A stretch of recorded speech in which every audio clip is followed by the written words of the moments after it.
গৌৰৱ গগৈৰ সৈতে পবিত্ৰ মাৰ্ঘেৰিটাৰ হাঁহি ধেমালি যোগেন মোহনৰ সৈতে গৌৰৱ গগৈৰ চাহৰ মেল দেৱব্ৰত শইকীয়াৰ সৈতে সুশান্ত বৰগোহাঁইৰ আড্ডা মিছা নহয় এই দৃশ্য চাওক গৌৰৱ গগৈ পবিত্ৰ মাৰ্ঘেৰিটা যোগেন মোহন সুশান্ত বৰগোহাঁই দেৱব্ৰত শইকীয়া সকলো একেলগে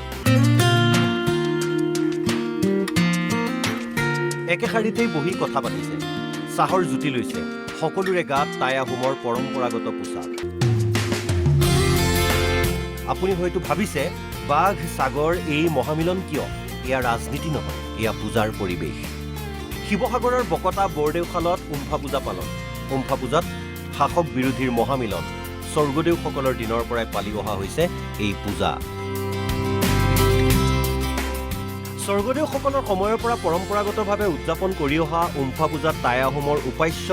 ৮টা মহাজাগতিক শক্তিৰ লগতে হিন্দু দেৱ দেৱী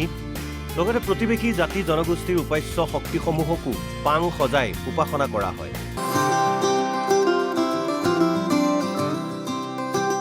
মোহন দেউধাই আৰু বাইলুং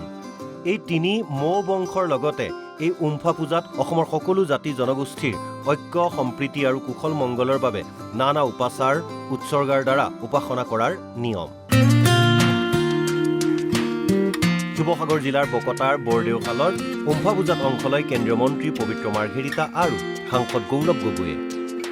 উপস্থিত থাকে অসম চৰকাৰৰ মন্ত্ৰী যোগেন মোহন আৰু ডিমৌ সমষ্টিৰ বিধায়ক সুশান্ত বৰগোহাঁইৰ লগতে নাজিৰাৰ বিধায়ক দেৱব্ৰত শইকীয়াই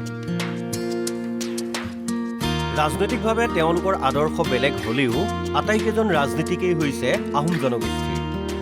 গতিকে স্বজনগোষ্ঠীয় এই পূজাত অংশগ্ৰহণ কৰি আনন্দিত সাংসদ মন্ত্ৰী বিধায়কসকল স্থানীয় ৰাইজে উমফা পূজা আয়োজন কৰিছে যথেষ্ট ৰাইজ গোট হৈছে মই আশা কৰোঁ যে তেওঁলোকৰ মনৰ কামনা পূৰণ হওক যি ঐতিহ্যমণ্ডিত উমফা পূজালৈ আমি আহিছোঁ কেইবা শতিকাজোৰা ঐতিহ্য আছে আহোমসকলৰ যি একতাৰ নীতি সেই নীতিৰ ইয়াত আচলতে সাৰ্থক প্ৰতিফলন হয় আমাৰ যি আহোমৰ টাই আহোমৰ যিটো পৰম্পৰা সেই পৰম্পৰাৰ সমান্তৰালভাৱে পৰৱৰ্তী সময়ত ইয়াৰ যিবিলাক জাতি জনগোষ্ঠী আছিল তেখেতসকলৰ যি পৰম্পৰা মূলতঃ আহোমৰ পন্থাৰ সমান্তৰালভাৱে বাকী পন্থাবিলাকলৈ সন্মান জনাই ইয়াত নেদেখাজনক প্ৰাৰ্থনা জনোৱা হয় নাজিৰাৰ পৰা সৌৰভ কোচৰ ৰিপৰ্ট NB নিউজ